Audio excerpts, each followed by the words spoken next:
جی السلام علیکم everyone. I'm here at مراقبہ ہال ان مینچسٹر اور میرے ساتھ ہیں وقار یوسف عظیمی صاحب، ہمارے بھائی جان ہیں بڑے، اور ہمارے روحانی والد خواجہ شمس الدین عظیمی صاحب جو میرے پیر و مرشد ہیں، ان کے یہ بڑے صاحبزادے ہیں. اور ہماری بڑی خوش نصیبی ہے کہ آج ان سے میری ملاقات ہوئی ہے اور فرسٹ ٹائم پہ ملاقات ہو رہی ہے، تو ان سے کچھ بات چیت کرتے ہیں. تو I'm just going to turn the camera around to وقار بھائی. جی السلام علیکم وقار بھائی. وعلیکم السلام. کیسے ہیں آپ؟ بہت اچھا لگا آپ سے مل کے اور پہلی دفعہ شرف حاصل ہوا آپ سے ملاقات کا. ایگو کا مسئلہ یہاں پر بہت زیادہ ہے. یہاں پر کیا پوری دنیا میں ہی ہے کہ جو ایگو ہے ہماری بہت ہائی ہوتی ہے، اور بہت سارے جو ایشوز ہیں وہ ایگو کی وجہ سے پیدا ہوتے ہیں. تو ایگو پر کیسے قابو پایا جائے؟ ایگو کا ہونے بھی چاہیے، بہت ضروری ہے ایگو کا ہونا. نہیں ایک لمٹ تک ہے نا کہ یہ ہے کہ وہ کہاں پہ ایگو مفید اور کہاں ایگو مضر ہے، یہ اس کا ہمیں اندازہ ہونا چاہیے. اور ریکارڈنگ ہو رہی ہے. ایگو کا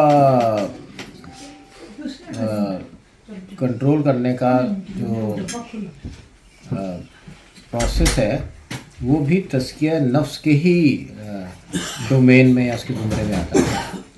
اور ایگو کنٹرول کرنے کا ایک اس کا یوں کہہ لیجیے کہ اس کا بڑا تعلق ایموشن کنٹرول سے ہے.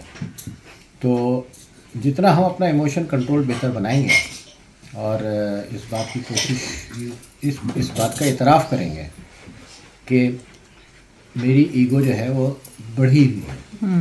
جن کی ایگو بڑھی ہوئی ہوتی ہے وہ اعتراف تھوڑی کرتے ہیں کہ ان کی ایگو بڑھی ہے. وہ تو کہتے ہیں نو آئی ایم رائٹ، میں ٹھیک ہوں، تم غلط ہو، یا میں ٹھیک ہوں باقی سب غلط.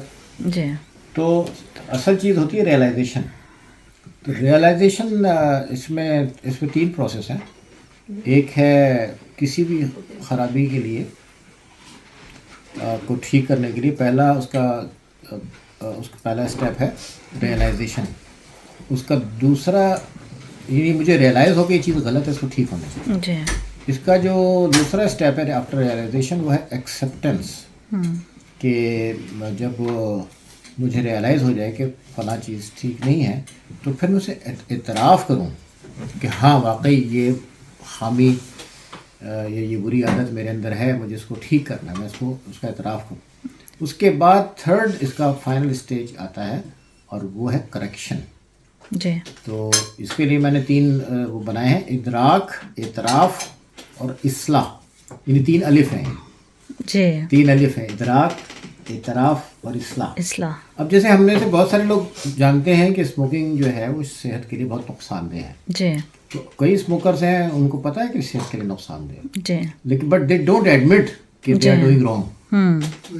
وہ کہتے ہیں نہیں ہم پی رہے ہیں بس صحیح ہے. ان کو پتہ ہے کہ صحت کے لیے نقصان دہ ہے لیکن وہ کہتے ہیں نہیں اٹس اوکے. کچھ لوگ اعتراف کر لیتے ہیں کہ ہاں واقعی یار یہ بہت بری عادت مجھ کو لگ گئی ہے اور مجھے ایڈکشن ہو گئی ہے اور میں اس کو چھوڑنا چاہتا ہوں تو میں اس کو چھوڑ نہیں پاتا. تو پھر اعتراف ہے، نہیں سوری مجھے اعتراف ہے کہ یہ چیز ٹھیک نہیں ہے لیکن میں اسے نہیں چھوڑوں گا. مطلب ادراک بھی ہو گیا، اعتراف بھی کر لیا لیکن وہ چھوڑنے پہ آمادہ نہیں ہے. تو جب ایک آدمی اعتراف کرنے کے بعد چھوڑنے پر آمادہ ہوتا ہے تو پھر وہ کریکشن کا پروسیس شروع ہوتا ہے. اعتراف کرنے سے مجھ کو میری ایگو روکتی ہے جی اپنی غلطی کا. کہیں بھی تو اسموکنگ کی میں نے مثال دی ہے، کسی بھی زندگی کے شعبے میں یا میری عادت کے حوالے سے مجھے اپنی غلطی کا اعتراف کرنے سے روکتی ہے مجھے میری ایگو. اور اگر میں اپنی ایگو کو تھوڑا دبا کے اعتراف کر بھی لوں اور اصلاح کے عمل میں چلا جاؤں، اصلاح کا عمل ناکام ہو جاتا ہے اگر میری ول پاور کمزور ہو. صحیح. اصلاح کے لیے اسٹرانگ ول پاور چاہیے. تو یہ کمبینیشن ہے بہت ساری چیزوں کا.